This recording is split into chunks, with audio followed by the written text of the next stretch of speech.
When all of one's desires have been satisfied, a person is happy since they are already content and relieved. In other words, happiness is the goal of life and the only thing that matters in human existence. The philosophy behind the concept of happiness is broken down into two ideas. The first is that happiness is the high point and reason for living, and the second is that happiness has value independent of any other factors. The first idea is that happiness is the pinnacle and the reason for living. Why is it termed the pinnacle? Because individuals typically stop wanting things after they are content. Sir, I'm pleased, yet I still have other targets, indicating that you are not yet content because you still have a lot you want. Because he is content, a happy person no longer needs anything and no longer has any goals. The second idea is that since pleasure is the ultimate goal, it must be valuable in and of itself, not as a result of something else.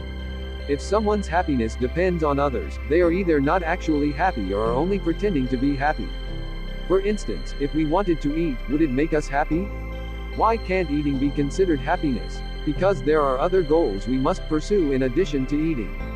For instance, if we want to be healthy, that necessitates eating, and if we are hungry, that necessitates eating. Eating, specifically, is not happiness because it is not valuable in and of itself and still depends on other things. Why do you adore your spouse, for instance, if you are in a relationship or have a boyfriend?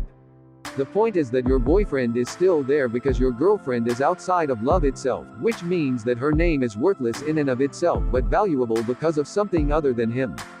For example, because your girlfriend is beautiful, kind, rich, and so on, the point is that she is outside of love itself. The question that remains is, what is important in and of itself? Goodness or virtue in this life is valued in and of itself. Therefore, the only path to happiness is to practice goodness or virtue.